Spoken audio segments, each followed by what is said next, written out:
Hello friends, this is Doipayan and welcome to my new YouTube channel Civil and Civilization। दोस्तों पिछले video में हम लोग discuss किया work flow of government organisations के बारे में और इस वीडियो में हम लोग डिस्कस करने वाले हैं work flow of private organisation के बारे में, यानी कि कोई भी प्रोजेक्ट प्राइवेट ऑर्गेनाइजेशन में स्टेप बाय स्टेप कैसे एग्जीक्यूट होता है इसके बारे में। तो देखते रहिए ये वीडियो। तो चलिए वीडियो को स्टार्ट करते हैं।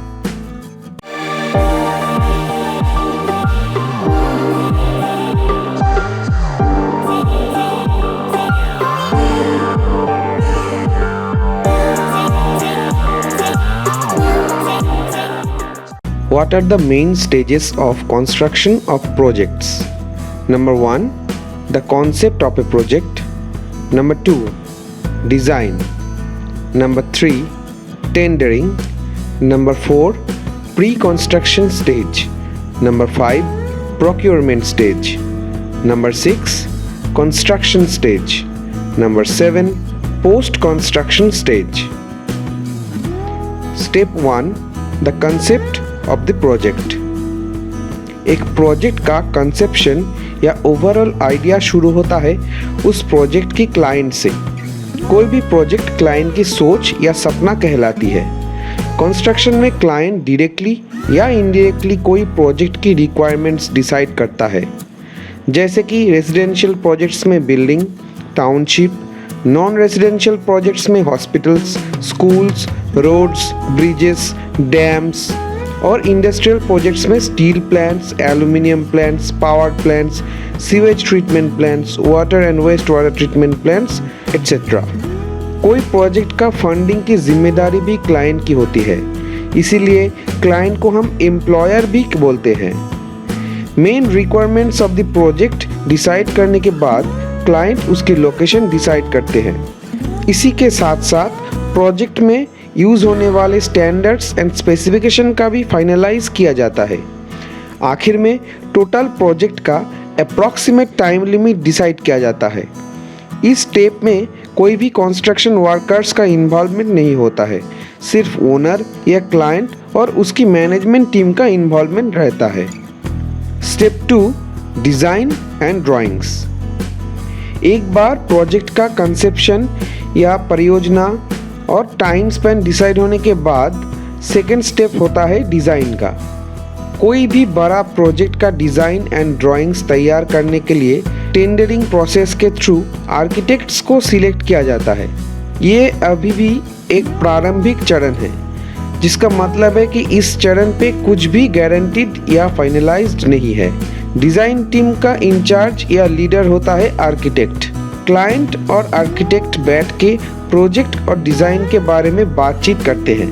आर्किटेक्ट ये एश्योर करते हैं कि क्लाइंट की विजन के साथ साथ प्रोजेक्ट की सारी स्टैंडर्ड्स एंड स्पेसिफिकेशन मैच हो।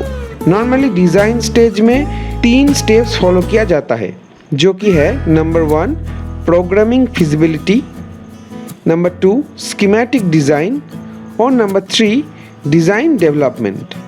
During programming and feasibility step, each of the objectives and goals of the project has been outlined. इस समय numerous decisions लिए जाते हैं, जो कि बहुत बार चेंज भी होते हैं, जैसे कि कोई बिल्डिंग कितना स्टोरीड होगा, उसका प्लिंथ एरिया कितना होगा, उसका स्पेस कैसे यूटिलाइज होगा, बिल्डिंग में कितना रूम होना चाहिए एटसेट्रा। स्कीमेटिक डिज़ाइन में एक स्केच को तैयार किया जाता है, जिसको हम मास्टर प्लान या ब्लूप्रिंट भी बोल सकते हैं। इसी के साथ प्रोजेक्ट में यूज़ होने वाले construction materials, colours and textures का भी पूरा डिटेल्स तैयार किया जाता है। डिज़ाइन एंड डेवलपमेंट स्टेज में स्कीमेटिक डिज़ाइन एंड ड्राइंग्स के साथ मटेरियल्स स्पेसिफिकेशंस के हिसाब से डिटेल्ड एस्टीमेट प्रिपेयर किया जाता है, जिससे ओवरऑल प्रोजेक्ट कॉस्ट के बारे में आइडिया मिल जाता है। इसी के साथ साथ वर्किंग साइट में प्रोक्योर करने वाले टूल्स, प्लान्स, मशीनरी और इक्विपमेंट्स का भी लिस्ट तैयार किया जाता है। Step 3, tendering. एक बार स्कीमेटिक डिज़ाइन एंड ड्राइंग्स और सारी स्पेसिफिकेशंस और स्टैंडर्ड्स फाइनलाइज होने के बाद डिटेल्ड एस्टीमेट और BOQ यानी कि बिल ऑफ क्वांटिटी प्रिपेयर करके टेंडर इनवाइट किया जाता है पार्टिसिपेशन के लिए। हालांकि टेंडरिंग का ब्रीफ आइडिया आपको मेरा पार्ट 1 वाले वीडियो में मिल जाएगा। अगर कोई प्रोजेक्ट का प्रोजेक्ट वैल्यू बहुत ज़्यादा होता है तब प्रोजेक्ट को कई बार स्प्लिट करके अलग अलग टेंडर इनवाइट किया जाता है। इंडस्ट्रियल प्रोजेक्ट्स में कोई बड़ी एजेंसी काम मिलने के बाद कई बार वो खुद के पास काम करने वाले सब एजेंसीज को काम डिस्ट्रीब्यूट कर देते हैं। Example for rod cutting, bending, tying के लिए कोई सब एजेंसी, RCC और PCC के लिए कोई एक सब एजेंसी, शटरिंग और स्कैफोल्डिंग का काम करने के लिए कोई अलग सब agency. Step 4 the pre construction stage. Step 4 यानी कि प्री कंस्ट्रक्शन स्टेज स्टार्ट होता है टेंडरिंग और बीडिंग प्रोसेस कंप्लीट होने के बाद। सिलेक्टेड कॉन्ट्रैक्टर्स को साइट में काम शुरू करने के लिए परमिशन दिया जाता है। साथ ही साइट में प्रोजेक्ट टीम को भी नियुक्त किया जाता है। प्रोजेक्ट टीम का टास्क होता है साइट पे कॉन्ट्रैक्टर काम शुरू करने से पहले ही साइट को प्रिपेयर करके रखना। रूल्स के हिसाब से प्रोजेक्ट टीम में होते हैं field engineer, superintendent engineer, construction manager, safety manager, quality manager, store keeper, accountant, administrator, coordinator and project manager. Project team contractors के साथ कोलैबोरेट करके रेगुलरली साइट विजिट साथ ही साइट एग्जामिन करता है। अगर कोई डिस्प्यूट या कोई चैलेंजेस नज़र आता है तो उसको सॉल्व करने के लिए डिसीजन भी प्रोजेक्ट टीम ही देते हैं। प्री कंस्ट्रक्शन स्टेजेस में प्रिलिमिनरी वर्क्स लाइक सर्वे, सॉइल टेस्ट एटसेट्रा कंडक्ट किया जाता है। सब कुछ सॉल्व हो जाने के बाद अर्थ एक्सकावेशन के साथ मेन वर्क चालू किया जाता है। इस स्टेप का सारी प्रोसीड्योर काफ़ी लंबा होता है। Step 5 the procurement stage. In this step the selected contractor orders materials, equipment and workforce.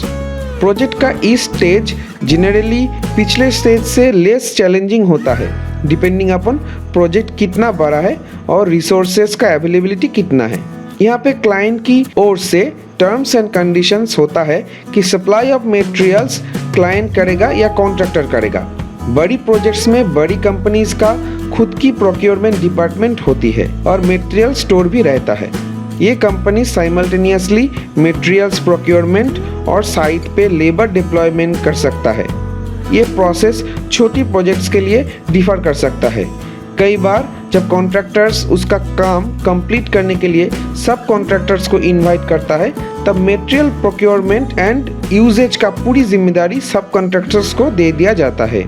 सब कॉन्ट्रैक्टर्स को टोटल प्रोजेक्ट का अपना अपना काम का पोर्शन कंप्लीट करना पड़ता है ताकि पूरी प्रोजेक्ट टोटली कंप्लीट हो। Step 6 the construction stage.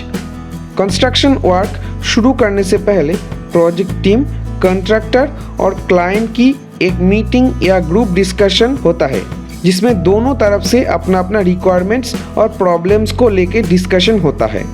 Mainly इस मीटिंग में डिसीजन लिया जाता है कि प्रोजेक्ट साइट में कैसे पहुंचा जाए, यानी कि साइट का अप्रोच किधर से होगा, कंस्ट्रक्शन चलते हुए क्वालिटी कंट्रोल कैसे किया जाएगा, कंस्ट्रक्शन मटेरियल्स को कहां और कैसे स्टोर किया जाएगा, वर्कर्स कितने समय लेके काम करेगा। यहाँ पे एक बात बताना ज़रूरी है कि कंस्ट्रक्शन में लेबर का डेली वेजेस मैन डे के हिसाब से होता है।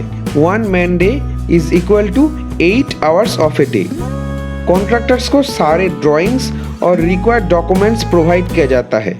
इसी के साथ उसको बार चार्ट, CPM और माइक्रो प्लानिंग रिपोर्ट सबमिट करना पड़ता है।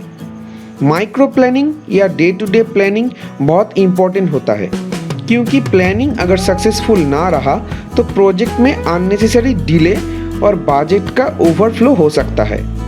लेबर या वर्कर्स का प्रॉपर सेफ्टी और मेडिकल रिक्वायरमेंट्स का भी डिस्कशन होता है। सक्सेसफुल मीटिंग के बाद ये एज्यूम किया जाता है कि साइट में सब काम सही तरह से हो जाएगा और प्रोजेक्ट का गोल स्मूथली अचीव किया जाएगा। पर ऐसा बहुत कम केस में होता है क्योंकि एक्चुअल फील्ड एग्जीक्यूशन के टाइम पे कई जगहों में प्रॉब्लम्स या हिंड्रेंसेस अराइज होते हैं।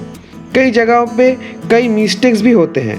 प्रोजेक्ट टीम और कॉन्ट्रैक्टर मिलके इन सभी चीज़ों का सल्यूशन निकाल के काम को आगे बढ़ाते हैं और प्रोजेक्ट को कंप्लीशन की तरफ ले जाते हैं। आखिर में जो सबसे ज़रूरी बात है वो है कि प्लानिंग और फील्ड एग्जीक्यूशन का तालमेल या प्रोपोर्शन बिल्कुल सही होना चाहिए। अगर कोई भी बैकलॉग हो तो उसको फौरन मिनिमाइज करना पड़ता है। Step 7, the post construction stage. Last and final step है पोस्ट कंस्ट्रक्शन स्टेज। अब जबकि साइट का सारा फील्ड वर्क्स कंप्लीट हो जाता है और क्लाइंट उसको सेटिस्फैक्टरीली एक्नॉलेज करता है तो उसके बाद काम होता है फाइनल बिल प्रिपेयर करने का। बीच बीच में कॉन्ट्रैक्टर को आरए बिल या रनिंग अकाउंट बिल दिया जाता है, step by step project completion के साथ साथ। अगर कोई प्रोजेक्ट में कंस्ट्रक्शन मटेरियल्स जैसे कि reinforcement, cement, shuttering materials, bricks client provide करता है तो पूरी प्रोजेक्ट कंप्लीट होने के साथ साथ कॉन्ट्रैक्टर को उसका रिकॉन्सिलिएशन रिपोर्ट भी तैयार करना पड़ता है। इसके साथ साथ वो साइट का एक्चुअल यानी कि एज बिल्ट ड्राइंग भी सबमिट करने पड़ते हैं, जिससे कि पता चल सके कि साइट में कंस्ट्रक्शन कहाँ ओरिजिनल ड्राइंग से डिफर किया या डेविएट किया है। लास्टली टोटल प्रोजेक्ट कॉन्ट्रैक्टर अपनी क्लाइंट को हैंडओवर करते हैं और हैंडओवर प्रोसेस कंप्लीट होने के बाद क्लाइंट प्रोजेक्ट की कमीशनिंग करता है। दोस्तों, अगर आपको मेरे वीडियोस अच्छा लग रहा है तो मेरे वीडियोस को लाइक कीजिए, कमेंट्स कीजिए, शेयर कीजिए और मेरे चैनल को सब्सक्राइब कीजिए। आने वाले हर वीडियोस का नोटिफिकेशंस के लिए बेल आइकॉन पे भी क्लिक कीजिए। Thank you, stay updated and stay civilised.